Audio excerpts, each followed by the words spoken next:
Good evening, everyone. Before we will start the evening itself with a formal protocol, I just muted you all. If you later during the service or then the talk and the Q&A want to speak, please don't forget to unmute yourself or to mute yourself so that we all can hear you. Welcome, Erev Tov, Chavarim, Chavarot, good evening, friends of Israel, and a warm welcome to the members of the Wimbledon Synagogue, members of the Harlow Jewish community with their Rabbi Irit Shilor. It is wonderful to have an old new friend here with us, and to all our guests from all over the UK, Israel, and from all around the world. Bruchim habaim, bruchot habaot. Welcome to our guests from Israel, Moti and Zev. It's wonderful to have you with us. While I lived in Israel for my studies, Yom HaZikaron was without a question one of the key experiences I made that I will carry with me all my life. I remember how the entire country came to a halt. A siren sounded, and all of a sudden, the hustle and bustle of daily life stopped. People got out of their cars and stood, heads bowed in silence. For 2 minutes, there was complete and utter silence. For 2 minutes, the people were united in memory, prayer, and grief. One of the amazing things about Israel is the way in which life continues despite tragedy, trial, and pain. And so, on the evening of Yom HaZikaron, the mood transformed. After a day of grief, spent remembering the fallen, the country transitioned from sadness to joy, from loss to celebration, and from the past into the future. The day of independence, Yom HaAtzma'ut, swept across Israel as the country was united in celebration of Israel's birth. There was an intensity of celebration, as though the people were still uncertain about Israel's existence.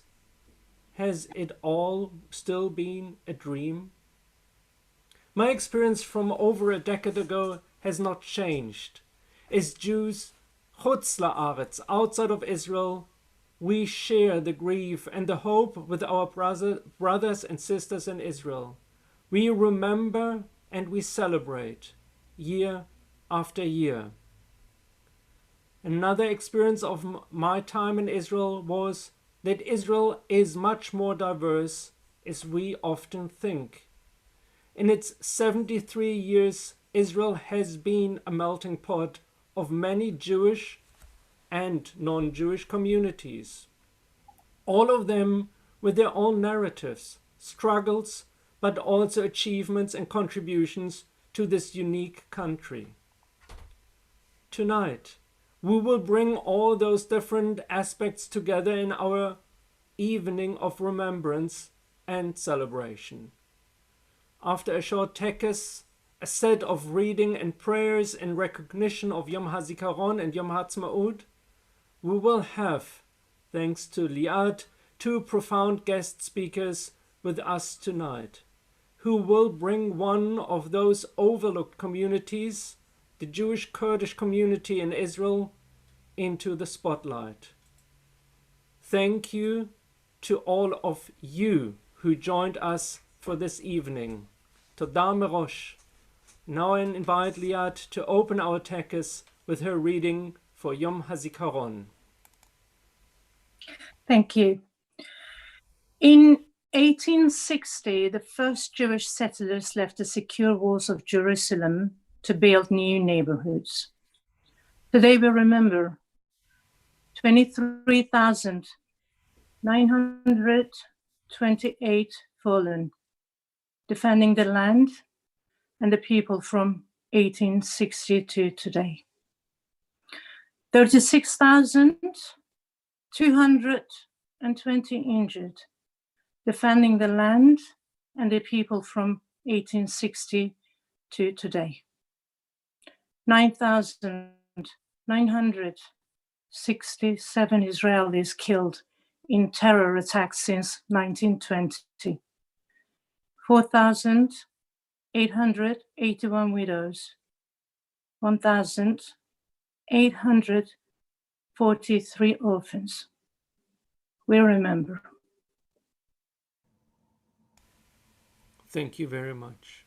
I now invite Rabbi Irit Shilor, our friend, our neighbor, to read for us the prayer for the Israeli soldiers. יזכור עם ישראל את בניו ובנותיו הנאמנים והאמיצים, חיילי צבא ההגנה לישראל, וכל לוחמי המחתרות וחטיבות הלוחמים במערכות העם, ואנשי קהילות המודיעין, הביטחון, המשטרה ושירות בתי הסוהר, אשר חירפו נפשם במלחמה על תקומת ישראל, וכל מי שנרצחו בארץ ומחוצה לה בידי מרצחים מארגוני הטרור. יזכור ישראל ויתברך בזרעו, ויאבל על זיו העלומים וחמדת הגבורה, וקדושת הרצון, ומסירות הנפש של הנספים במערכה הכבדה. יהיו חללי מערכות ישראל, עטורי הניצחון, חתומים בלב ישראל, לדור ודור. May the nation of Israel remember its sons and daughters, faithful and courageous, the soldiers of the Israel Defense Forces, and all members of the undergrounds and brigades, the warriors in the battles at sea, members of the intelligence community, security personnel, policemen, and those in the prison service, who gave up their lives in war to ensure the existence of Israel, and all of whom that were killed within Israel and outside of Israel at the hands of murderers and terrorists. May the nation of Israel and the Exalted One remember the radiance of the youthfulness, the delightfulness, heroism, purity of their will, and the selflessness of those who fell in the costly wars. May the fallen of the wars of Israel be crowns of victory, and may their names be inscribed upon the hearts of Israel for all the generations. Thank you very much. Now I invite Ella to read for us her text for Yom HaAtzma'ut. Well, after 29th of November 1947, when the United Nations agreed that we will have a home, a state of our own, in December, the Jewish United Appeal had a conference in Atlantic City. Chaim Weizmann, who took a place there, said the state will not be given to the Jewish people on a silver platter. In Israel, Iton Haaretz published this sentence, and when Natan Alterman heard it, he wrote his poem. והארץ תשקוט, אין שמיים אודמת, תעמעם לאיתה על גבולות השנים, ואומה תעמוד, קרועת לב, אך נושמת, לקבל את הנס האחד, אין שני. כי לטקס תיכון, היא תקום למול הסהר, ועמדה טרם יום אותי חג ואימה. אז מנגד יצאו נערה ונער, ואט אט יצעדו הם אל מול האומה. לובשי חול וחגור וכבדי נעליים, בנתיב יעלו הם הלוך והחרש. לא החליפו בגדם, לא מחו עוד במים את עקבות יום הפרח וליל קו האש. עייפים עד בלי קץ, נזירים ממרגוע ונוטפים תלילי נעורים עבריים. דום השניים ייגשו ועמדו עד בלי נוע, ואין אות אם חיים הם או ירויים. אז תשאל האומה שטופת דמע וקסם, ואמרה, מי אתם? והשניים שוקטים יענו לה, אנחנו מגש הכסף שעליו ניתנה לך מדינת היהודים. כך יאמרו, ונפלו לרגלה עוטפי צל, והשאר יסופר בתולדות ישראל. I'll give you one of the translations of that poem. There were a few, and we chose one which we thought perhaps reflected better the original Hebrew. And the land grows still, the red eye of the sky slowly dimming over smoking frontiers. As the nation arises, torn at heart but breathing to receive its miracle, the only miracle. As the ceremony draws near, it will rise, standing erect in the moonlight, in terror and joy, when across from it will step out a youth and a lass and slowly march towards the nation, dressed in battle gear, dirty, shoes heavy with grime, they ascend the path quietly.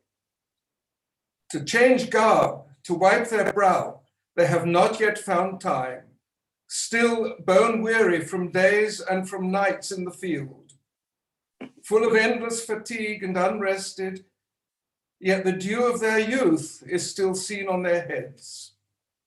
Thus they stand at attention, giving no sign of life or death.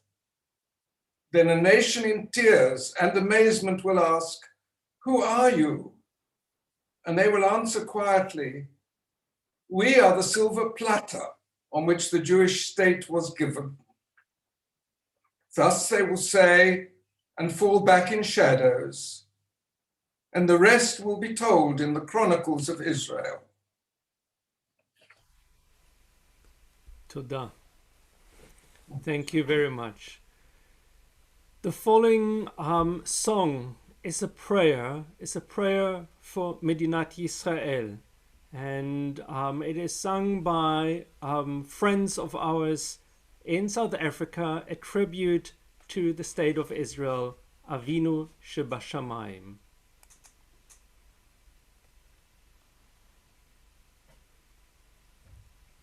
Avinu, Avinu, Shebashamayim, zu Israel v'galo. Avinu, Avinu, Shebashamayim, zu Israel v'galo. Barech, barech en Medinat Israel, reishit tzmichat geulateinu, hagen aleha bevrat chasdecha, ovras aleha sukat shlomecha. Avinu, Avinu, shebashamayim, zu Israel v'galo.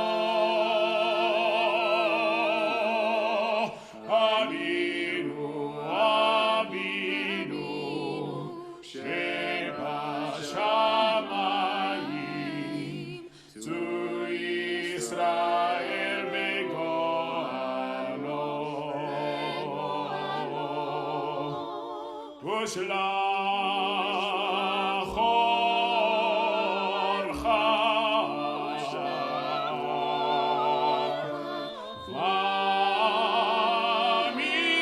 v'amidcha nerashea sarei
And now we are coming to our part where we invite our guests. And so I actually invite Liat to introduce our guests to our audience. Thank you. Just a few words before I introduce our lovely guests. Since its establishment, Israel has been a home, a protective shield to Jewish people from all over the world, as we all know it. People who were uprooted and expelled from their lands, which they lived for hundreds of years, in some cases thousands of years. They had lost memories from the countries they lived in and had to escape from were unimaginable atrocities, pogroms, the Farhud, and the Shoah. Jews of Kurdistan and Kurdish Jews were not exceptions, and they endured a similar fate too. Without further ado, it's a great pleasure. It gives me great pleasure to introduce Moti Gabay and Zev Piro. They both have Kurdish ancestry. They will tell us their stories for about 10-15 minutes. And then if you like to ask questions, we will, I'm sure they will gladly answer your questions. Because they are going to introduce themselves and tell their stories and their family stories, I don't want to give too much away. So should we start with you, Moti? I'm sure Zev would be okay with it. So we are ready when you are ready. Yeah, I'm ready. Cool. We're listening. Thank you, Liat, for inviting me here to this meeting. My name is Moti. I was born in Israel, and my parents came from Zacho, north of Iraq, in the Kurdistan area. Because Kurdistan, it's very big area, but without state. Kurdistan does not exist yet. The countries of Kurdistan, it's in Iraq, Iran, Syria, Turkey, and a little bit of Armenia, north of Armenia. My parents came here in 1951 with a big aliya from the last aliya, because the first aliya was in the 20s. It started in 21 till 26, and after that the second aliya was in 51. All the Jewish from Kurdistan, Iraq and Kurdistan, make aliyah to Israel. Now there is no Jewish in Kurdistan, only few Jewish in Iraq. but a little bit community with one synagogue, small synagogue. Sometimes they don't have people for minyan, but in Kurdistan, there is no Jewish anymore. And when my parents came to Israel, it was very tough days, you know, that without houses and without, they live in tent for 1 year. After that, they improved the tent to the metal barrack. Okay, and they live in Ma'bara. It's called Ma'bara, like temporary area. 5 years, and after that they improve for the house, small house, 1 room, 1.5 room for to 10 persons. And they start all of the thing, because when they go outside from Kurdistan, the government don't leave them to take nothing. They signed on paper that they don't have nothing in Kurdistan, and they came to Israel without nothing. And okay, and now in this day we have connection with Assyrian people that came from Iraq, and it was very surprised for us that the language that the Assyrians speak, it's Aramaic like us. I can speak, I have a friend from Australia and Chicago and Europe, a few friends, and we speak the same language. I speak Aramaic, of course. And I start to speak Aramaic, I think in the last 10 years. Before, my parents speak Aramaic and we don't speak. And when my parents died, I start to speak Aramaic. And now we have a committee of renew the Aramaic. And we have a group of people here in Israel. I am one of this group. To start to speak Aramaic and to put it in the YouTube for people, and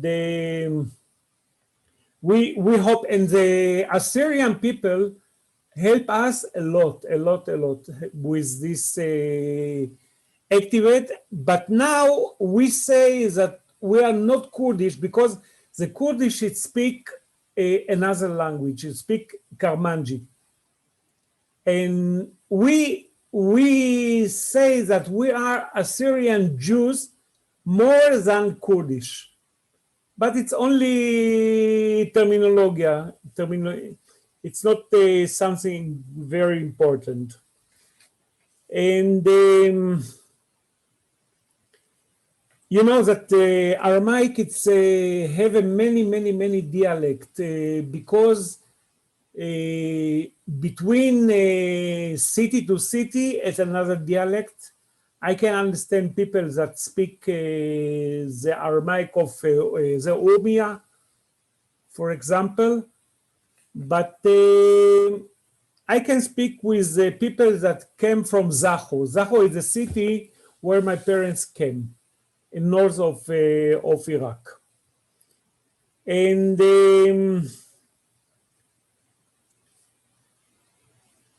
I study here machine the engineer. I was machine engineer in a chemical factory for many years, and I make it. And if you have some question, I can answer your questions.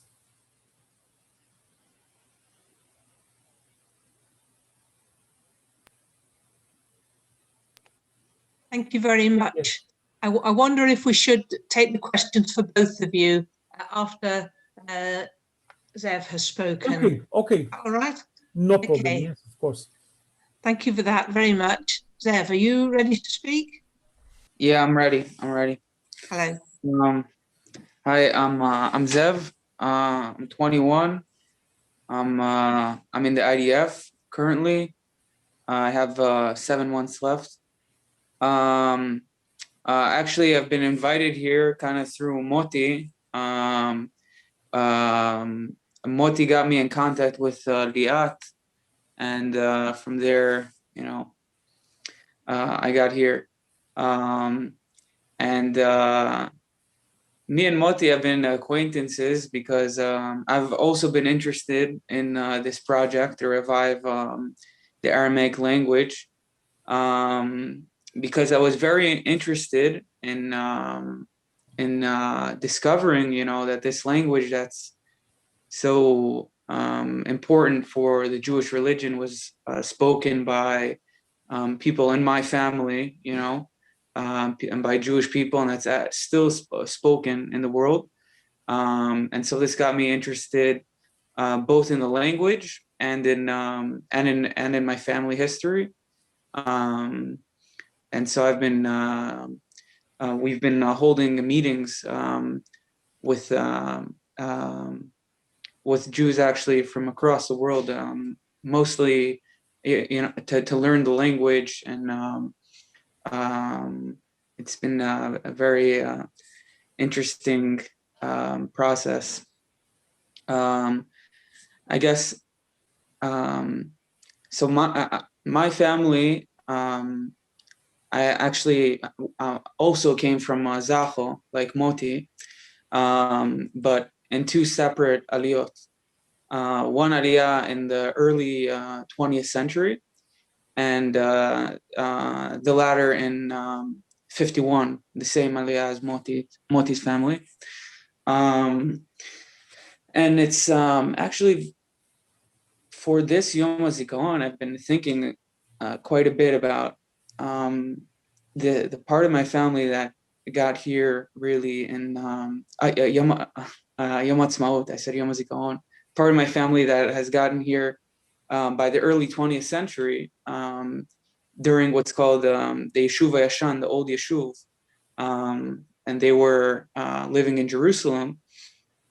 And from what I've read at the time, people called the whole land Jerusalem. They only had this idea of Jerusalem, the holy, coming to the holiest place, and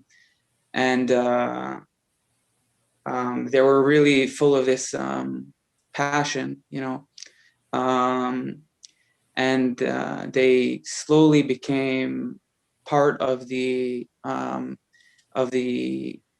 pre-IDF paramilitary.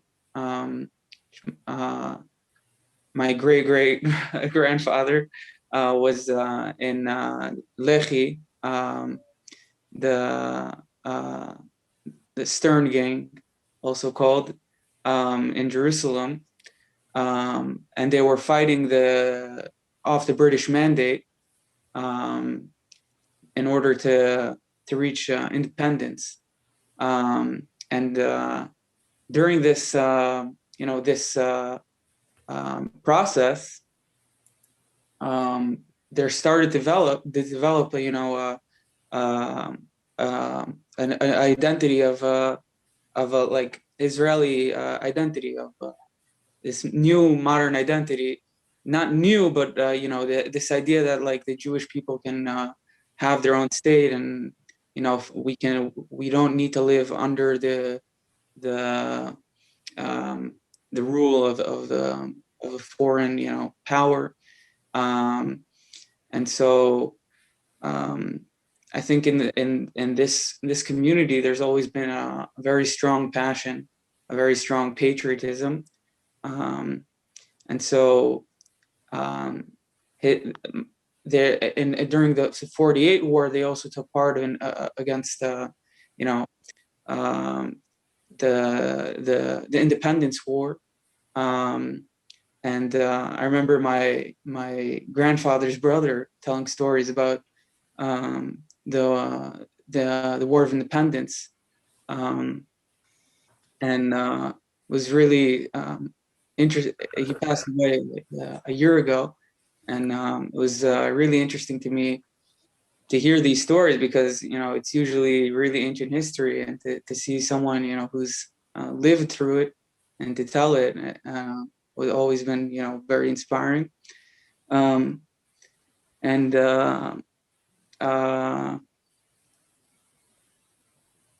I've also found that these people that were here in this very old yeshuv were able to absorb so many different aspects of the Jewish identity. So it's funny, like this, you can see this old Kurdish guy speaking Aramaic and Yiddish and Arabic and Hebrew, just because he was living, through all these different cultures, and fighting with his Yiddish, friends, and and living in the old Jerusalem, having to speak Arabic and or Ladino. My grandmother, for instance, there's such a nice, what's called like the pesifas, the many different cultures coming together, which is the ideal of Israel. That's how it's supposed to be, to bring everyone together. And now we're talking about bringing the Aramaic Jews, the Kurdish Jews, to the front light, which is also a nice, but it's one aspect of this bigger picture of bringing, the world Jewry to a new light. That's all for me. Thank you, Zev. Thank you, Moti. That was really fascinating, and we do have a few questions. So I'll try and bring both of you up there. Okay, so I think Noru has got a question. Noru, would you like to? You're unmuted.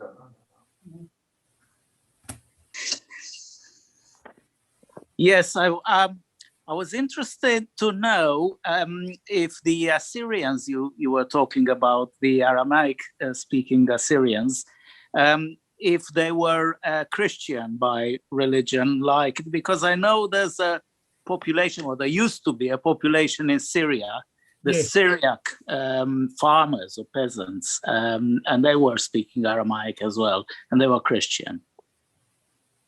Yeah, you're right. The people that we speak with them, it's Christian people, and they speak the same language like us. Around the world have something like 20 million of Christian Assyrians that speak the same language like us, Aramaic. Thank you. Did you have a second question, Noru?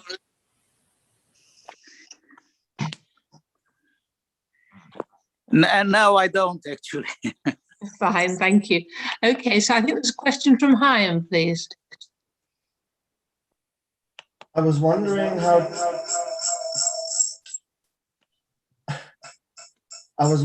difficult it is for natives. Okay. Sorry.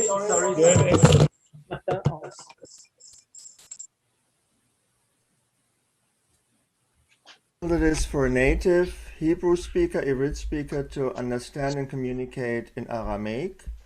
I was wondering if there are a lot of loan words from Farsi, Kurmanji, and Turkish in the modern Aramaic, and how modern Aramaic is written in Hebrew letters, in Arabic letters, in Latin letters. Okay, I answer. Zev, you want to answer or I answer? You can answer if you want. Okay, here in Israel, we write it both in Hebrew and Latin word letters. But because the Aramaic have letters It's a looks similar like Hebrew, and the same Aleph, Bet, Gimel, Dalet, He, Vav, 22 letters, the same like Hebrew, but the form, it's a little bit different. We have to use this letter. I can use few letters in Aramaic, but the people, the Assyrian people, of course, they write in the Aramaic letters, but it's the same Aleph Bet like Hebrew, and the quantity is the same, 22 letters. Okay, but here in Israel we use Hebrew and we use English, like English, to write the Aramaic, because we never study in at school to speak Aramaic. What we speak, it's what we hear from our parents, our family, our neighbors, like that. By the way, it's the same way that I speak Spanish also, because I never was in school, and I speak 5 languages: Arabic, also Hebrew, English, and only English I study at school, and I can write it. But the other languages, Arabic I can write, and Aramaic is Aramaic. Thank you. Ella, has that answered your question, or have you got another? It did answer me. I want to know what's the... But I've got a question while we're here, if that's possible. Okay, go for it, David.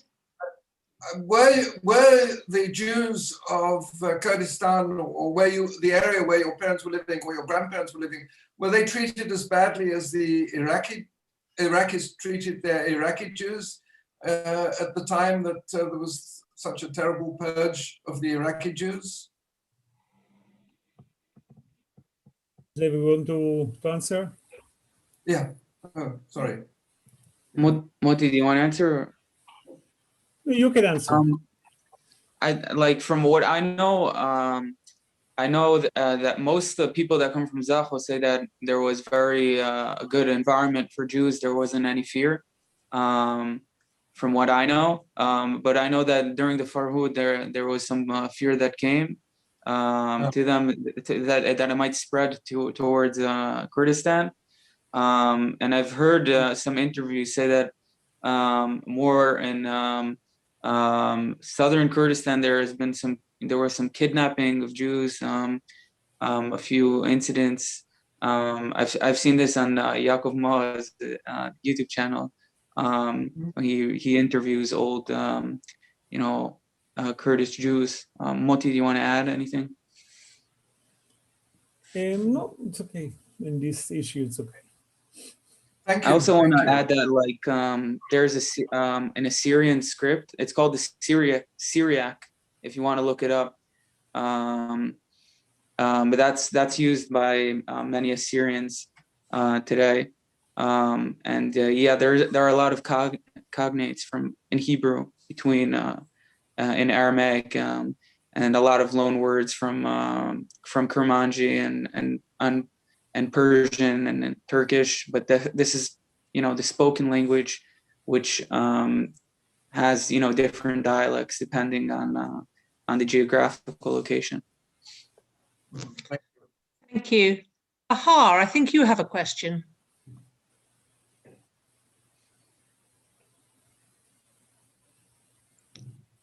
I don't know whether Bahar was asking, would you like to visit Kurdistan someday? Do you have any connections to Zacho? Of course, because I have all the map of Zacho in my head. I know where was Hello?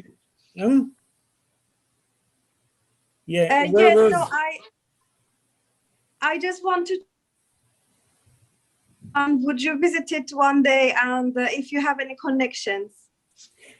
No, connection we don't have with Zacho, only with the Christian people that they live outside of Kurdistan, not in Kurdistan, because to go there is very dangerous, because it's not free.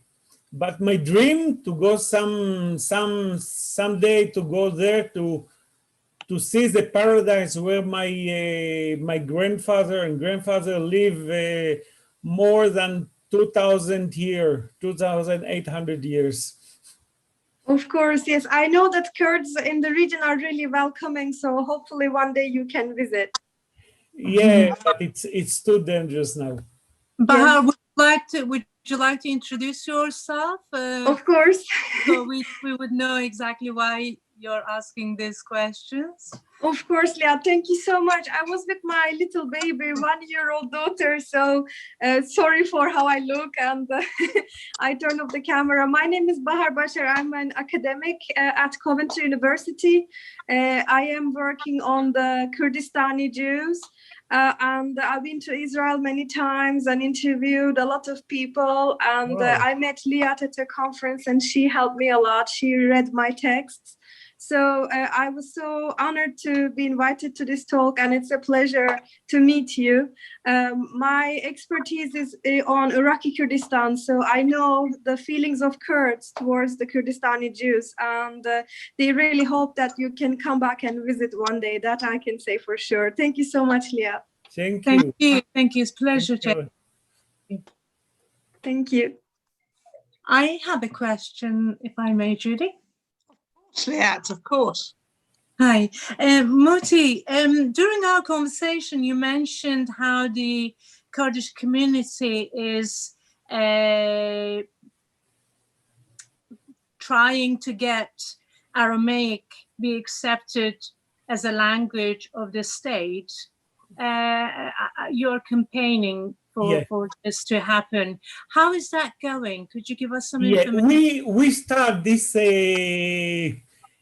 group, I think 1 year ago we started. We want that the government here in Israel recognize Aramaic like a second language, like a Yiddish and like Ladino. Ladino, you know what is it, Ladino? Ladino is the Spanish language of the Jewish from Turkey, from many areas. And we want that the government recognize this language like a formal language also. And we in the first of the work, we have a lot of work to do, but the group increase all the time of the people. I want to add something. What is very funny, when we speak with the Assyrian Christian people, Aramaic, they speak better than us because we use Arabic letter for time to time. They speak Aramaic like Hebrew. They many words they speak excellent, better than us, and we study a lot from them. Yeah. The second part of my question is that I also know that you helped Yona Mordechai. Yeah, of course. Yes, with publishing this amazing dictionary in English, Aramaic, and Hebrew. Am I correct? They have few books. The one book, it's this one. It's the encyclopedia of the people from Kurdistan, all the people from Kurdistan, and another dictionary. It's dictionary in Hebrew and English also. That the Aramaic letters and with pictures. It's beautiful. He make here a beautiful work. I saw it. And I help him to sell the books. Well, I'm really hoping that you will be successful in your campaign, because I know that the community is keeping the language alive through just speaking it. I know that is not part of the education system, and hopefully, if it's recognized, then there will be courses, or it will take part in school curriculums, and the language will not die out, because it's as Zev said, is a very important part of the Judaism, and you see it in Talmud, in Hebrew letters. So yeah, Yonah Mordechai is expert of the language. Every question I have, I call him and ask him, and he all the time help us a lot with because he is expert. amazing, amazing.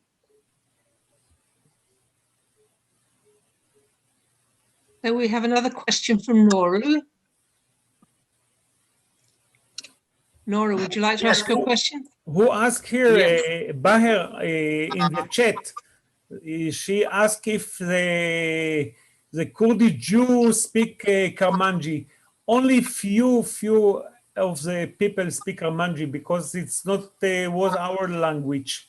It's the language of my parents. My grandfather was Aramaic, Assyrian Aramaic, or that like that. Yes, that was my question. Thank you very much. Yeah, okay. Can I add something?